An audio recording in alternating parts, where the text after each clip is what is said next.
If you're a physician and you've ever thought about starting a podcast, you're probably overthinking it. So most doctors wait years before they think they need perfect branding, equipment, or a big audience.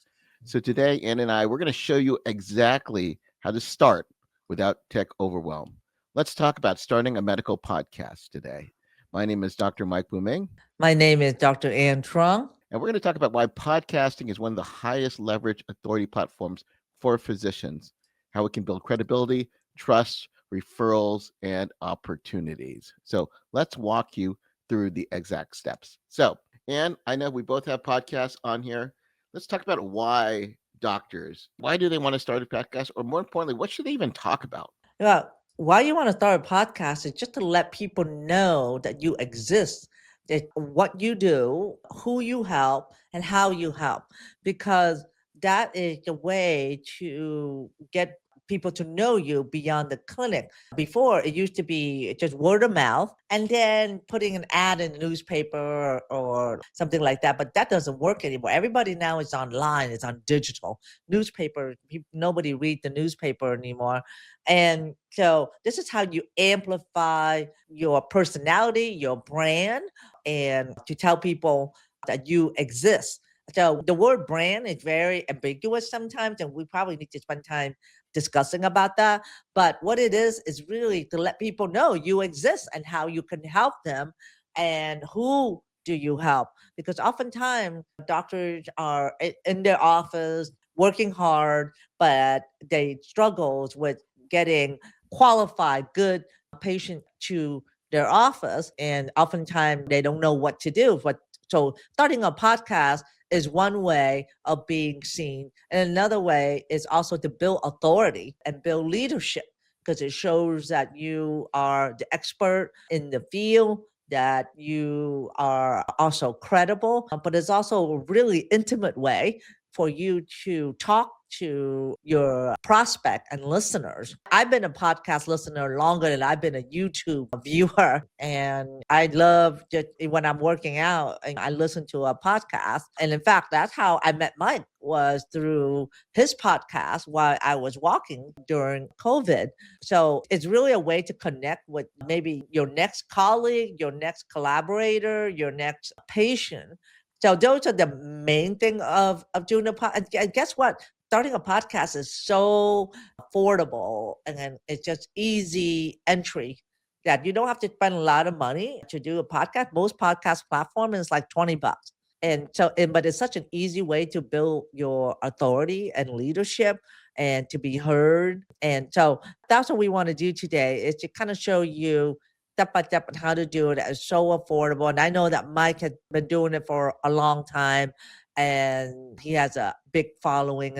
And that's what we're here today. This episode is to give you a reason why you need to do a podcast and how to do it. But the big main thing is before you start a podcast, just make sure that you get down who you help and how you help them with. So that's called niching down. The more narrow you niche down, the better. So we work with doctors that we coach and they say, well, I do pain management. And we dive down to, okay, what area are you helping them with?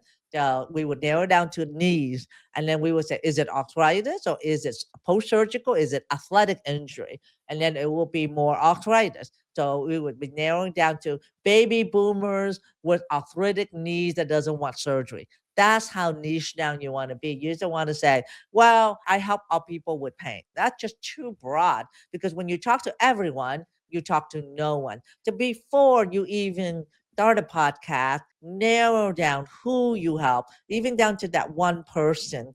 Because the more narrow you are, the easier it is to attract that prospect to become a patient. What do you think, Mike?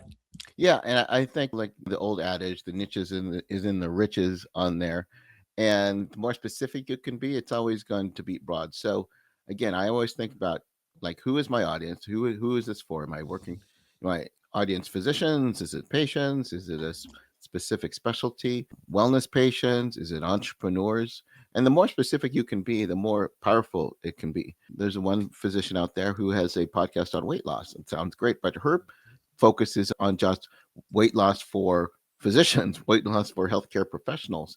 It may be the same information that she's putting out, but she's established herself as the authority for weight loss for physicians. So when you're thinking about it and on your niche is like, it's going to be very important when you start naming your podcast. Is it the medical podcast? That's be very broad. I don't know who that's for. Or is it going to be, we help early career female physicians build financially independence? So I think an important thing that you need to do right now is, who are you serving? And what is the transformation that you want to create? Are you helping people in your, is the purpose of your podcast to get awareness to your clinic? So who is your audience? Who do you focus on? What are the things that you say every single day?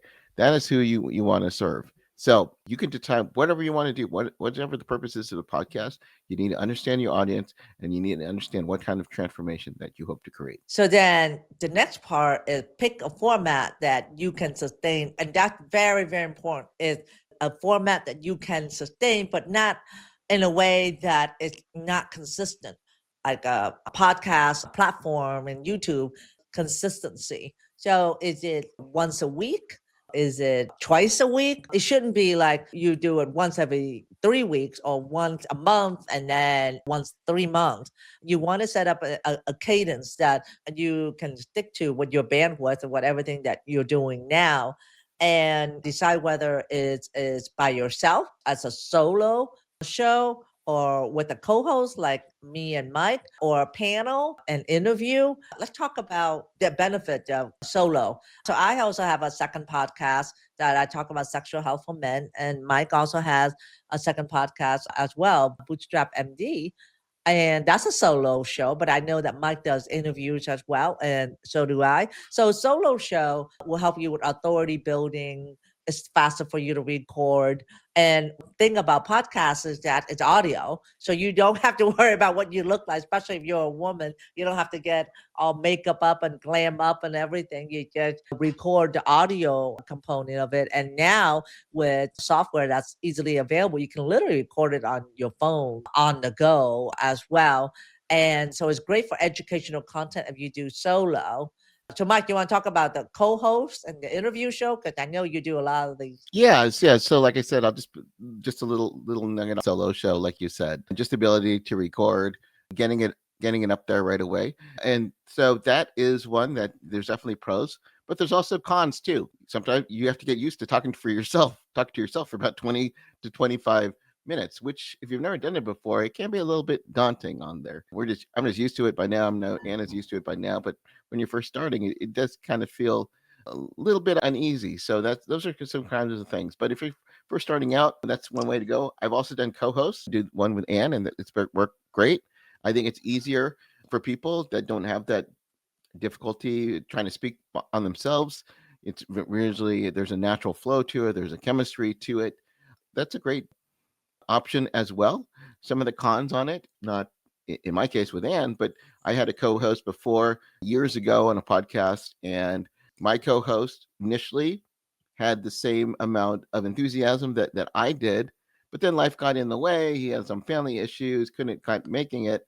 And so you do have to realize that if you want to continue, you got to need to make sure that your co-host has the same vigor or same enthusiasm that you do on it, because the first five, those can be really good. When you're doing like episode 25, episode 30, then it can be a kind of a chore. So you do have to have that motivation. It was like, why did you want to be there? Sure, you can replace that co-host, but that takes time. And if your audience is used to having a co-host, there might be some drop off in there. So again, pros and cons of everything that we do. And Well, then, but yeah, go Mike, ahead. just to like we're on our 51 episode. Oh, So we've wow. been very, very consistent. And Yeah, believe it or not, the statistic shows that 85% of podcasters do not move beyond 5 episodes. that's right. 85% just drop off. So we're in the 15% now of going past the 5 mark. Or I find that very, very interesting, because we're thinking, oh, everybody does this, right? Yeah. But it's like Mike said, life gets in the way, work. And one thing is that when you do podcasting, it's like find your why and make sure that why you're doing this. And most of the time, it'd be nice if you can get compensated on podcasts, and those are some of the topics we'll talk about later, because you'll get burned out if you keep doing it and doing it and doing it. Like, well, I don't see any changes in what I'm doing. Is it growing my brand? Am I getting sponsorships? Am I getting premium patient to my office? Am I getting offers? So you always need to know why you're doing it and what are you driving to the back end. But we won't be able to dive into this episode. But for me, it's always like, if you're doing it, just know where the end point is. Why are you doing it for? Because that is going to stimulate you to be consistent. Is that what you think so too, Mike? No, absolutely. And then kind of an offshoot from the solo is I like to do the interviews on there. I would say I do mostly 60, 70% solo, and then about 30% with an interview. Once you have a podcast, you will get inundated by interview requests. And it is important to always think of your audience. Does this match what my audience wants on in there? But it's also great for networking. I mean, I occasionally seek out guests on people that I want to interview with. I want to learn what they're doing. And I think it could be a value to my audience. And they're always coming from that direction, is like, how can I be a more value to my audience? Will they like it? And they'll tell me if they like. Sometimes they like, and sometimes they won't like too. And it's always a learning experience with that. But it also helps you build credibility fast on there. Like, I'm kind of dating myself, but the Larry King, for long, if you watched CNN or listened to, he was the master interviewer, and he would have all these amazing guests on there. Now, most people don't think of Larry King as like the expert on anything on there, but what he did have, it built his credibility, because they felt that would be someone who would ask tough questions or ask questions that would be interesting, and really spotlight the interviewee a bit more. So you have that added credibility that it builds for you as just an interview. So I like to do 70-30. I know some people just want to do interview only, and that's cool. Again, there are some cons, as always. You have to be slightly think of the logistics. You want to make sure that interviewee, that their schedule matches. You want to make sure that they have the right microphone and the right environment on there. Nothing hurts a podcast when you have two volumes of the guest and the host. You need to make sure that they have experience with that. So, but again, it does allow you to build up more episodes a little bit easier when you're having that back to back, or the back and forth with a guest that you would with a co-host. Absolutely. So choose a format that you can do consistently and do it for 50 episodes, 50, not five, but 50, because once you get into a cadence, it's actually become easier and easier to do. Trust me, if Mike and I, who has very, very busy schedule, can get together once a week and do the podcast, and when we batch record, but we make it work with our busy schedule. And so be consistent. And the next step is equipment. And as I alluded to before, just keep it simple. You honestly, you do not need an expensive mic. The mic that Mike and I have is Shure MV7, and we can put that a link in the show note. But it's one of the higher end one. You can get a dynamic mic. All you need is a dynamic mic. What dynamic mic means that it picks your voice up better than the surrounding, and it's clear and crisp. And you can get one that is for like $50. And that was the one that I started out with when I started podcast. It's a $50 dynamic mic. And then I use Riverside. I record in one room in my house that has carpet, because carpet can kind of, what is it? It helps insulate the sound. And I use Riverside FM. I like that better than Zoom, because Zoom recording is not as clear. And now with advent of AI, there's a new software now called Descript, Descript, that you can literally edit by just changing the text script on there. And so you can actually start very easily. And if you don't want to edit the podcast, you can always hire an editor on Fiverr, Fiverr,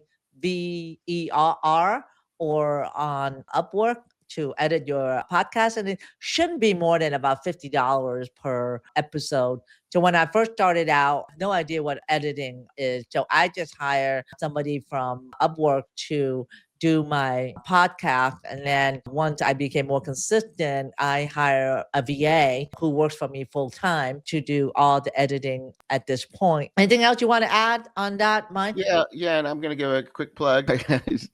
So I'm a co-owner of a company called Doctor Podcast Network. So we have people who can do that for you as well. It is first starting out something you right you can hire somebody, but if you're looking for a little bit more something more professional on there, you can check us out at drpodcastnetwork.co. We've got professionals. They do my own podcasts as well. I think at the end of the day is you just need to get it out there. You don't need to get professional lighting. You don't need to hire a producer. You don't need to put in fancy intro music. You don't need a 5 camera setup. I do think it's important to have video just because that's another way that you can repurpose content. You're going to record it anyway on there. And we've all known through and the power of YouTube. So even having a webcam, decent webcam, simple background, just some natural lighting, but just get it out there. I think with doctors, again, we tend to overcomplicate things. And then what happens is you get that analysis paralysis and then I'm starting nothing. So don't spend thousands of dollars on equipment that you're not going to need. Just the ones that we gave you under what $500 or even less just to get started. Well, you can get the mic for like under $100, Yeah. and Riverside FM is like $19 a month, or even Zoom. And then Descript is like I think $20 a month if you want to do it yourself, or you can hire an editor. But that's audio. But what's good, I want to mention this, is that if you want to go to YouTube, all you need is a webcam, and we're going to put in the description some of the equipment that we recommend that you can just buy it. I bought a webcam for $60 that hook on a USB to my computer. And I used that for 3 years until I upgraded to now the Elgato camera. So you don't need to go out and if you're gonna want to do YouTube, they're saying use the camera. That's like $3,000. I still have not upgraded to that. You don't need that, trust me, because the number one thing that's important, especially when you're doing a podcast, is the audio. Right? The worst thing you want to do is to have poor audio. But if you're doing YouTube, people actually value the audio more than the quality of video itself. So that's a lot more important. So, like I say, you can get all of this under like $100. Don't get into analysis paralysis, and don't go out and spend thousands of dollars on equipment. You may not like it. You may not go to 50 episodes. You don't want to spend all that equipment as well. So you don't need studio lighting for a podcast, a producer, fancy intro music, 5 camera setup, and anything. And if you're doing YouTube, we'll put the link on a decent webcam. That's like $60. And oftentimes, one of the trick I do is just a simple background. And you can go on Amazon and buy like it's called an Oriental room divider. So it's one of those dividers that stands up 6 feet tall. You just put it behind your back like this, and it just covers up everything behind you, and it gives you this neutral background color. What you don't want to do is to have a background that's distracting. You don't want to have background with too many books on there and statues and other things, because people are not going to pay attention to what you're saying. People are going to look at your background and go, oh, I think I know that. So they're not paying attention to you. So the best thing is to have the neutral background like Mike, like myself is my desk. But if you live in a space that you can't have a neutral background, just get one of those Oriental room divider on Amazon. They're 6 feet tall. They fold in like threes or four, and they can span out to like 5 feet. And that's the perfect background for you. And they're less than like $70. I saw one that I kind of like. I may even use it as well. So just some tips that you can simplify things instead of trying to get a studio ready and everything. And as in lighting, as you're in a space that you need better lighting, I'll actually put a link to the light I use. That's like $50. It's this one here. It's literally $50. And I actually like this more than the $300 light that I have. That I use. This one I can travel with it, and it's very light as well too. So I'll put that link on there. And I actually got this light from my daughter who bought it, and I tried it and I love it. So the message is that start now and just record. It will be growing pain the first few episodes, but that's how you get better. I put an analogy as riding a bike. The first time you ride a bike, you fall down, right? but you don't give up. You keep getting up, you keep trying until you get better. So starting a podcast is the same way. Awesome, awesome. So we want to get you going. Don't want you to have that analysis paralysis on here. So one of the biggest sticking points is like, what am I going to talk about? What is the topics on it? So we're going to give you kind of a plug and play that you can use for your first 10 episodes. So this is a little formula, and this can apply to any niche, any topic that you want. So episode 1, your topic is going to be why you started the podcast. Episode 2, the biggest mistake that your audience makes in X. So biggest mistake physicians make in X, biggest mistake patients make in X, whatever topic that is. Episode 3, when no one tells you about X. Is there like, what is a common misconception about this? Episode 4, a case study, something where you have some type of transformation that your audience would appreciate. Episode 5, do a Q&A episode. Episode 6, talk about your personal journey about that particular topic.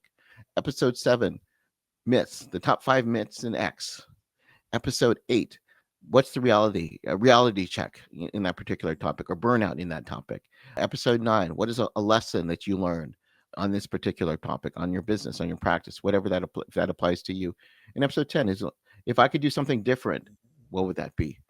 I just laid out 10 plug and play episodes on here. You may want to listen to it again. I know I went through real quickly. The important point is that each episode focuses on a real problem that your audience member is facing on there.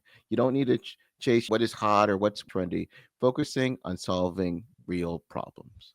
And did you want to add to anything on that? Yeah, you may have mentioned it, I may have missed it, but I think you may have skipped episode 5, which is a Q&A episode. So just want to make sure that all 10 episodes in there. I love this. I wish I had this when I started my podcast. Start with those 10 episodes. And then I always tell doctors when we're working with them is that eventually you will find your voice. What that means is that you will find how you speak, what your comfort level is, and what your style is like. You will find your voice eventually, and some will be earlier and some will be later. And the more you speak about the subject, you're going to find your framework on how you approach a problem. My coach told me this when I first started coaching with him, and it materialized for me about a year into starting my podcast that I found my voice. I found what I stand for. I found what my framework is like, but it will materialize to you because the deeper you dive into this, the deeper you dive into it, and the more of an expert you really become. So that's one thing that I want to encourage physicians is that stay on the path and you will find your voice eventually. And so for the next step is publishing and growth strategy. So keep it simple, record 3 to 5 episodes before launch. And I believe the platform doesn't allow you to publish it until you have at least 3, especially on Apple. And pick a hosting platform, either Buzzsprout or Libsyn, LIBS, like in Sam, YN. I use Captivate. Like Captivate allows us to have multiple channels without extra charge. It's like $20 a month. But what I like about that is that once you record it on the platform, it distributed to multiple media sites like Apple, Spotify, Amazon. All you do is press one button. I used to use Buzzsprout. I never used Libsyn, but I went straight from Buzzsprout to Captivate. And I've been with Captivate for the last 5 years. So what is so powerful about this is that your voice, your brand is distributed everywhere to Apple, Spotify, YouTube, if you have a YouTube channel, and also Amazon. Amazon has a podcast and every medium there is. I don't know about Libsyn or Buzzsprout, what you have to do to make sure to get it published everywhere. I just use Captivate and it does it for me. And so you definitely want it to go everywhere because you want your podcast to be heard everywhere, all over the world. I do want to say something about YouTube. So if you're publishing your podcast, which is audio on YouTube, do not just put like audiogram voice like that on YouTube. It's not going to engage your YouTube audience. The audience that go on YouTube like video. So they like video like this. They like to see you. They like to see your movement, like to see what you're like. What I see some doctor channel do is they just take the audio from their podcast and then they just put it on their YouTube channel with the audiogram like this. It's not engaging. You cannot translate an audio audience in podcast to a YouTube audience. You're not going to grow your YouTube channel. You may grow your podcast channel, but not your YouTube channels. That's what I have observed. If you're going to go on YouTube, you have to do video. So you want to talk about the growth advice? I've had experience with both Buzzsprout and Libsyn. I used Libsyn for years. Very simple to use, but then it's a little bit basic when you're looking getting you more advanced. You need a little bit more statistics on there, and then when you're ready, there are some more advanced things like Captivate and such. But Libsyn is great just for starting out. It's very inexpensive. And I believe it's like free when you first start out. It's kind of It's free. free, and then but it quickly goes into like a freemium model. But again, I think it's under $10 a month. Last time I Oh, checked on there, yeah. But yeah, and then so you launched it. So now what? So that platform is going to get you onto Spotify, Apple, Stitcher, all these different types of platforms on there. But now, how do you get it to listen? Well, you can start out. We've talked about the importance of LinkedIn or your Facebook. You just share it with your audience on there. If you have a list, which we've all been teaching you how to build up your own list, announce it there, and then it's going to start to grow. You can repurpose into clips using it on social media, Instagram, YouTube Shorts, etc. on here, and then you can turn the episodes into like newsletter content. We talked about the importance of having a newsletter, but you can just take your transcripts or get it reformatted into a newsletter format on there. So it's always about for myself. When I first started a podcast, it was like, what can I get out there easily for me? For me, I would get writer's block on starting up a blog. I was not as confident as I am since working with Ann on YouTube. I knew I could talk. I knew I could talk and somewhat coherently, and I could get out content quickly from my brain out into the audiences. That's why I started with podcasting on here. But the key is just being consistent on here. Consistent, measuring your downloads. That'll show you a real growth that you're actually making a difference. Because I get it. When you're first starting out, you feel like you're just talking to yourself.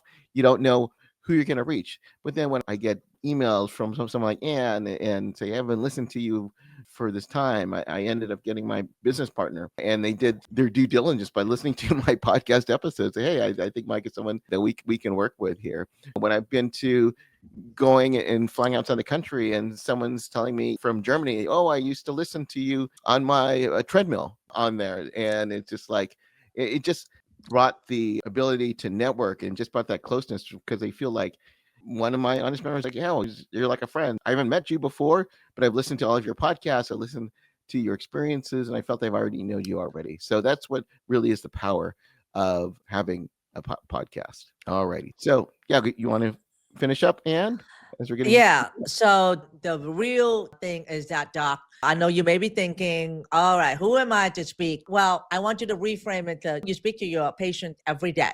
You are a doctor. You spent at least a decade of your life, mostly in your 20s, even in your 30s, to be who you are. You have every credibility and authority to speak. So I hope that dispels it. Another common fear, number two, there are already too many podcasts out there. Who's going to listen to me, right? Well, authority comes from repetition. I truly believe in that. So when I first started my podcast on sexual health for men, I'm thinking, oh God, this urologist, the OBGYN, who am I to talk about this? I stuck to my gun, repetition, and I dig deep and I research and I study. And that's how I stuck to my lane of being the authority in sexual health. And so it all comes from repetition. I have to say, you have to do the work and know what you're talking about as well. So that's what I want to stress. And then number three is, well, what if no one listened? You got to start from zero. Mike started from 0 listeners. I started from 0 listener.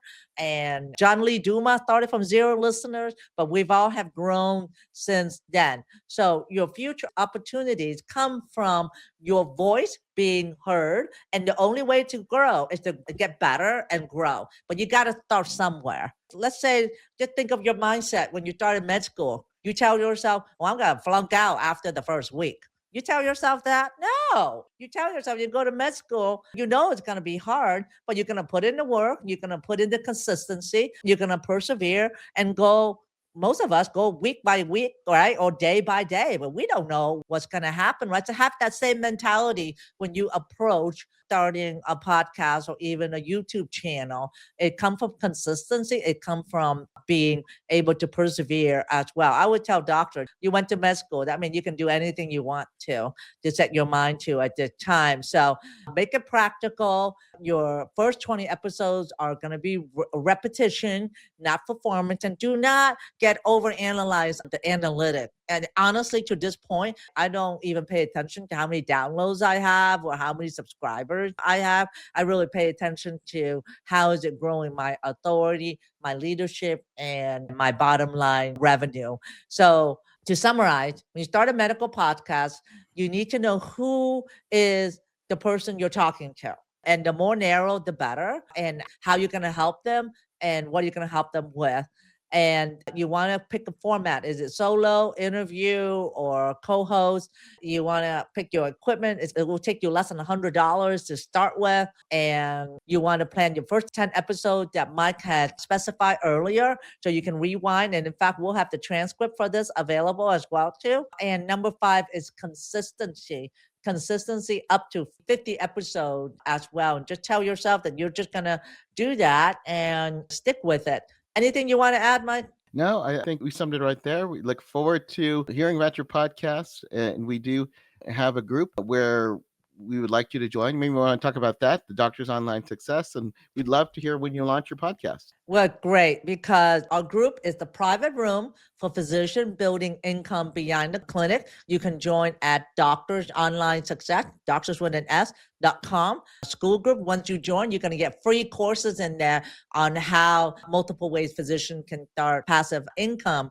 And that Mike and I are here to help you leverage your online expertise, that we are the architect of leveraging your online expertise, because we truly believe that the knowledge that you have in here, you can multiply that many times online. And we hope that you can believe that as well. And remember, guys, you're not just a doctor, you're also a doctor boss. Thank you for listening, and we'll see you next time.